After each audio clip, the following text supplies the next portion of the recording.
اعوذ باللہ من الشیطان الرجیم بسم اللہ الرحمن الرحیم۔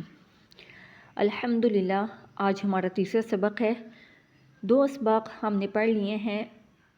امید ہے کہ آپ لوگوں نے تھوڑا سا ٹائم دیا ہوگا، 5 سے 10 منٹ اس کو دیے ہوں گے، اور آپ کی تجوید بھی اب بہتر ہو رہی ہوگی۔ بس تھوڑا سا ٹائم بار بار اس کو ریوائز کرنا ہے تاکہ آپ لوگوں کی تجوید بہتر ہو جائے اور بغیر کسی مشقت کے آپ لوگ تجوید سیکھ سکیں۔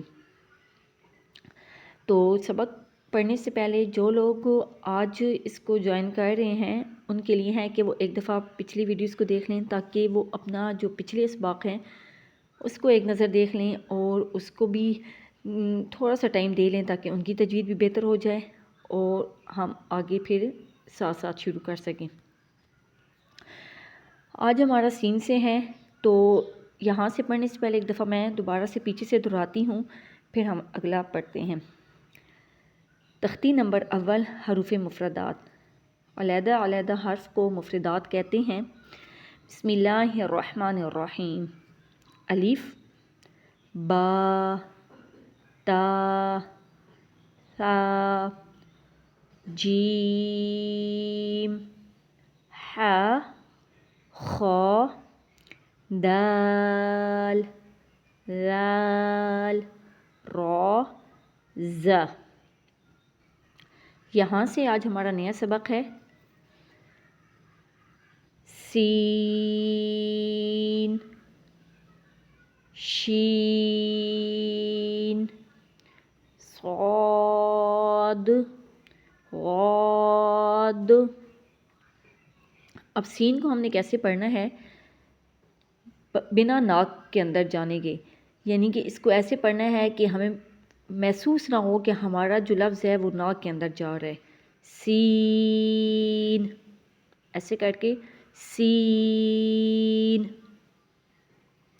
اگر ہم اس کی پریکٹس نہیں کریں گے، اس کو بار بار نہیں دہرائیں گے تو یہ ہمارا ناک کے اندر، کیونکہ اکثر لوگوں کا جو بنا تجوید کے پڑھتے ہیں یا جو تجوید کے ساتھ بھی پڑھ رہے ہوتے ہیں ان کا یہ لفظ اکثر ناک میں ہوتا ہے۔ وہ کس طرح پڑھتے ہیں؟ سین، سین، یہ سارا ناک کے اندر ہے۔ اس کو کیسے پڑھنا ہے؟ سین، سین، یعنی ہم نے ناک پہ زور نہیں دینا۔ ناک میں جب زور دیں گے تو آواز ناک کے اندر جائے گی، ہم نے ناک سے نکال کر اس کو پڑھنا ہے۔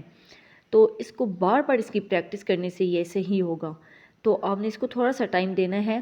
سین، سین، دانتوں پر زور دیں، حلق پر زور دیں، زبان پر زور دیں، ناک سے بالکل نکال کر پڑھنا ہے۔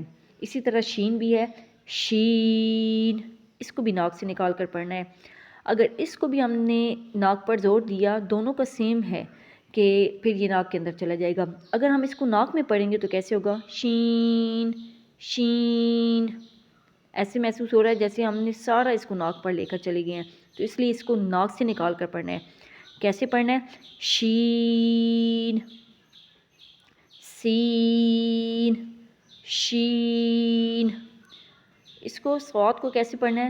تھوڑا سا موٹا اور تھوڑا لمبا کر کے، صاد، صاد، سواد۔ اس کو اگر پتلا کر کے پڑھیں گے تو یہ ہمارا لفظ صحیح نہیں ہوگا۔ سواد، ایسے نہیں، سواد، منہ بھر کر تھوڑا سا منہ آگے ہونٹ کو گول کرنا ہے، سواد، سواد، ایسے کر کے۔ اگلا لفظ ہے غاد۔ غاد پوری تختی میں ایک ایسا لفظ ہے کہ جو ہم صحیح تلفظ کے ساتھ ادا نہیں کر سکتے۔ وجہ اس کی کیا ہے میں آپ کو بتاتی ہوں کہ کیونکہ یہ عربی زبان میں قرآن پاک نازل ہوا ہے اور ہم لوگ اجمی ہیں، تو اجمی جب عربی زبان پر عبور حاصل کرنا چاہتے ہیں تو ایگزیکٹ ویسی زبان پر عبور کوئی بھی صحیح طریقے سے نہیں کر سکتا، کوئی نہ کوئی رہ جاتا ہے۔ غاد ایسا لفظ ہے کہ جس کو کوئی کس طرح پڑھتے ہیں، کوئی کس طرح پڑھتے ہیں۔ کچھ لوگ اس کو دعاد، دعاد ایسا بھی پڑھتے ہیں، کچھ اس کو غاد ایسا کر کے پڑھتے ہیں۔ تو اس لیے اس کی کچھ کمی رہ جاتی ہے، لیکن ہم اس کو غاد ایسے کر کے پڑھیں گے، اور اس کے پڑھنے کو بھی اسی طرح پڑھیں گے جس طرح ہم نے صاد کو موٹا کر کے پڑھا ہے، اسی طرح ہم غاد کو موٹا کر کے تھوڑا پڑھیں گے۔ غاد، ایسے کر کے آخر میں دال لے کر آئیں گے. صاد غاد.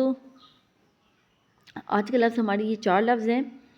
آج تھوڑا مشکل ہے، ہمیں بظاہر تو یہ مشکل نہیں لگ رہا، لیکن اس طرح مشکل ہے کہ سین کو بھی ناک میں نہیں پڑھنا، شین کو بھی ناک میں نہیں پڑھنا، صاد کو موٹا پڑھنا ہے، غاد کا ایک الگ تلفظ ہے.